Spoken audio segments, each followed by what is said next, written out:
Здравствуйте, ребята! Мы начинаем нашу передачу «Спроси у Всезнамуса». Я профессор Всезнамус и готов ответить на любые ваши вопросы. Задавайте. Здравствуй, Степа. Здравствуйте, профессор. Здравствуйте, ребята. Я главный помощник ученика профессора Всезнамуса Степа Недочепкин. Профессор, со мной все в порядке? Я никак не изменился? Да нет, ничего, все так, как было. А рост у меня точно такой же, а? Рост? Да. Ну, рост. Рост. Мне кажется, и рост все. Хотя знаешь что? Что? Ты знаешь, мне кажется, ты был в другой одежде, и ты чем-то взволнован. Да, профессор, понимаете, я вчера по телевизору увидел нашу с вами передачу. Так. И я там был совсем-совсем маленьким. Я там был такой маленький, что аж поместился вот в этот черный ящик. Степочка, ты был в телевизоре. Это было твое изображение. А здесь ты – это ты. А в телевизоре было изображение. Или вот, например, это твое изображение. Изображение твое, понимаешь, Степа? Профессор, ну он точно так же себя вел.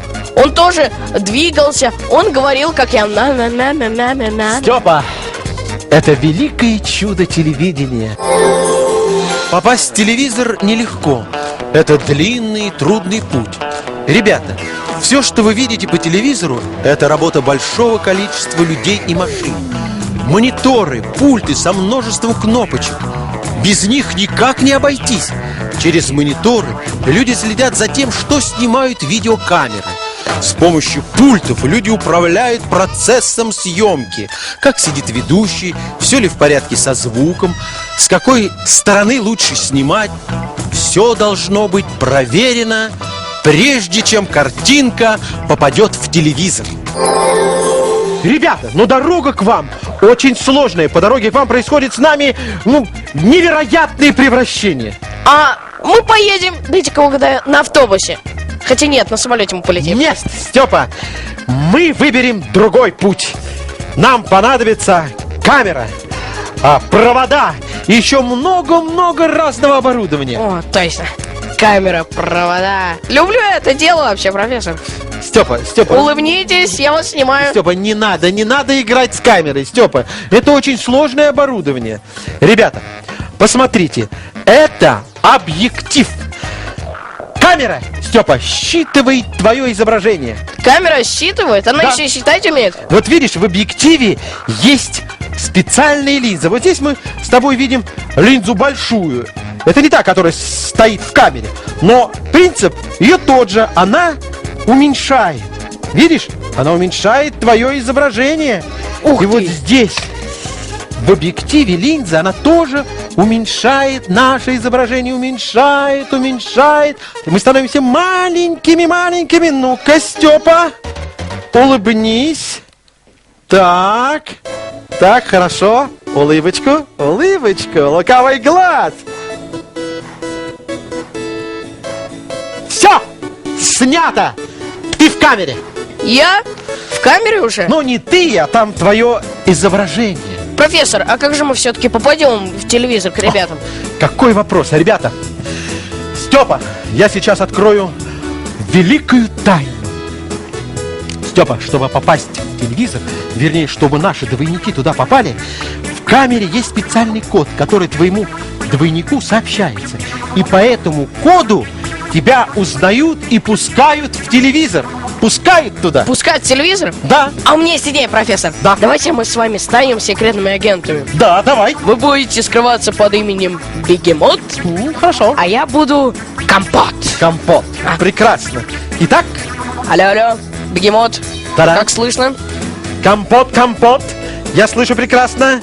Приготовься. Сейчас мы проникнем в провода и побежим. А далеко бежать-то? Степа, мы побежим далеко. Мы побежим на телебашню, на самый верх. Ну что, мы же в телевизоре? Нет! Ты устал? Устал, конечно. Вот, наконец мы на телебашне, а теперь мы полетим! Не, профессор, я летать не умею, я отказываюсь. Да нет, но я знаю, что ты летать не умеешь, а твой двойник очень хорошо летает. Не беспокойся, нам осталось немножко пролететь от телебашни на крышу домов, где живут ребята. Ладно, сейчас еще чуть-чуть и... И Ура! Мы уже Приземлились! Мы уже на финишной прямой. А теперь нам осталось только пробежать по проводам от телеантенны до телевизора, сообщить там наш секретный код, и нас пустят в телевизор, и мы будем в гостях у наших зрителей. Ух ты! Да. Так это же я! Да, Степа, это ты! Но пока мы тут друг друга снимали, нам пришло письмо.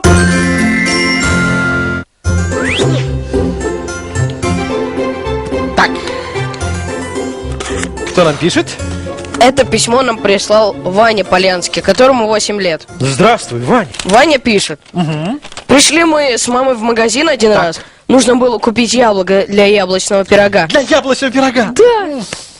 А продавщица стоит с закрытыми глазами. Мама говорит ей: килограмм яблок, пожалуйста. А продавщица стоит и не слышит.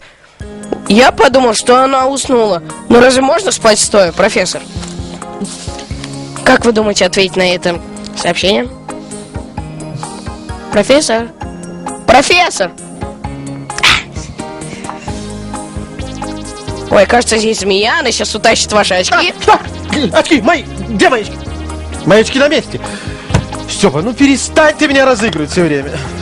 Ну, профессор, ну вы уснули, ну нужно было как вас разыграть. Нет, Степа, я не уснул, я просто замечтался.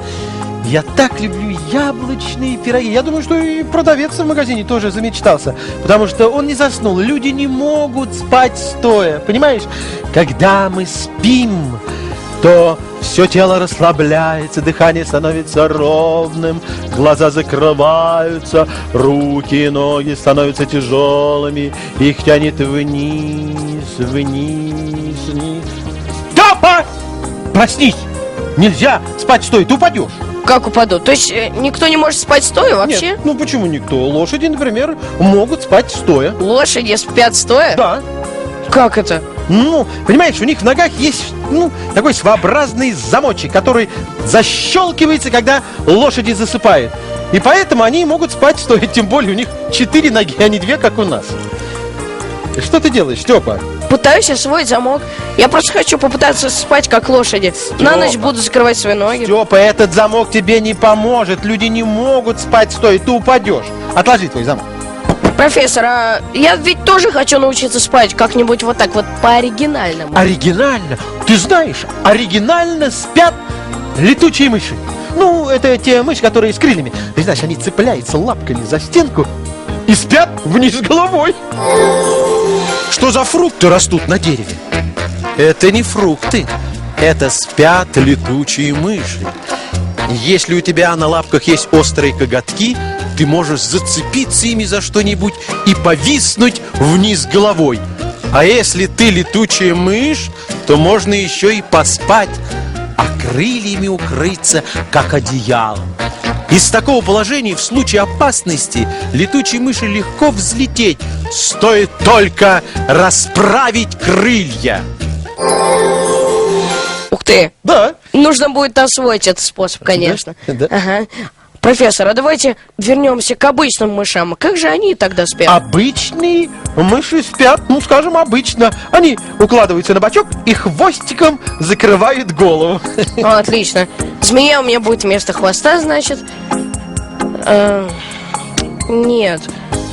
Подождите, а как же тогда змеи спят, получается? О, змеи спят, свернувшись в клубок или в узел. Вот так. Видишь? В узел? Да. Ну и ну. Не, ну в клубок понятно, конечно. А вот в узел, вы представляете, просыпаетесь утром, Так. и из этого узла нужно полдня, как минимум, чтобы выбраться. Степа, я понял, как надо тебе спать. Тебе надо спать, как птицы на лету. Ты знаешь, некоторые птицы спят на лету, летят и спят.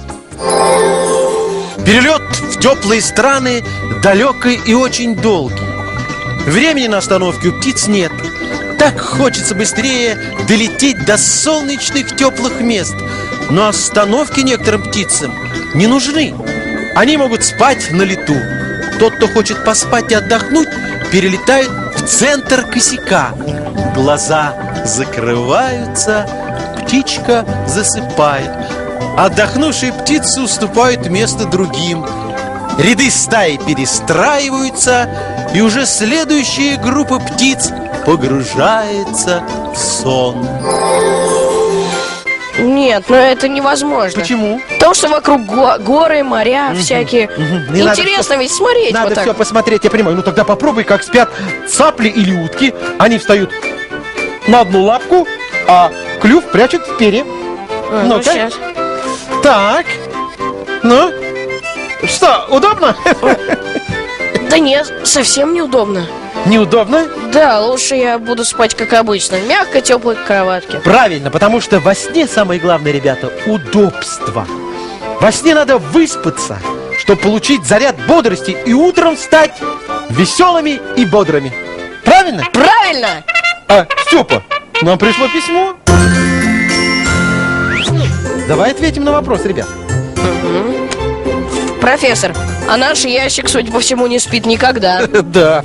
Пришел вопрос нам от Коли. Добрый день, Коля. Коля пишет: на уроках физкультуры я бегаю быстрее всех, но чем быстрее я бегу, тем быстрее у меня что-то стучит в груди. Что это? А что это, Степ? Профессор, а я думаю, знаете что? У него просто в кармашке вот такие вот часики, видите, и они стучат так. Степ, а ты знаешь, у меня совершенно другая версия. Я думаю, что при быстром беге человек слышит стук своего собственного сердца. Вот ты знаешь, где у тебя сердце? Конечно. Степа, ну когда ты, знаешь, что сердце находится с левой стороны, ты чувствуешь, как оно бьется? Да не особо вроде. Ну хорошо, тогда побегай. Я пока ребятам объясню немножко. Сердце – это особая мышца, которая безостановочно гонит кровь по телу. С каждым ударом сердце сокращается и выталкивает в тело очередную порцию крови. Ну, Ух, я все слышу там. как оно настучалось. Тук-тук-тук, тук-тук-тук, как барабаны. Профессор, Да. а какого размера у вас сердце? Знаешь, Степа, с ростом человека сердце тоже увеличивается. Но какой бы ни был у тебя рост, сердце всегда по размеру чуть больше твоего кулака. Ух ты, какое у вас сердце большое. Да, Степа, нам пришло очередное письмо. Так, и кто же нам пишет? Пишет нам Маша из Новосибирска. О, привет Новосибирску, Маша. Маша пишет: здравствуйте, профессор и Степа. Добрый день. Мой дядя недавно вернулся из Шотландии и привез открытки, на которых изображены мужчины в юбках. Разве такое бывает? Смотрите, она нам свою открытку прислала даже. Степа, у этой юбки есть название. Это килт. Национальная шотландская мужская одежда. Килты уже более 300 лет. Сначала килт был не юбкой, а пледом, который носили на талии. Шотландия – это страна гор с очень влажным климатом. Там часто идут дожди. В горах килт был просто незаменим. Он позволял свободно двигаться, быстро высыхал, чего нельзя было сказать о брюках. А ночью он превращался в теплое одеяло.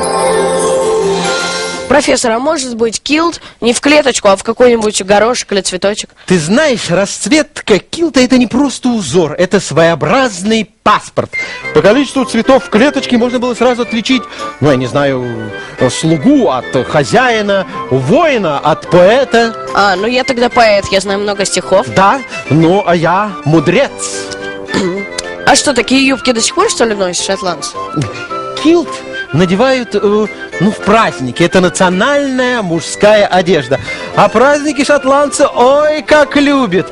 Ты знаешь, у них есть такой любимый национальный танец рил. Я тебя сейчас научу. Смотри внимательно. Чтобы танцевать этот танец, нужно делать такие движения. Нужно скользить, подпрыгивать, а руками подрыгивать, скользить, подпрыгивать, Ой. руками подрыгивать, скользить, подпрыгивать. Как его легко танцевать. Ах, какой танец! Ах, какой задорный, веселый танец! Скользить, подпрыгивать. До свидания, дорогие ребята!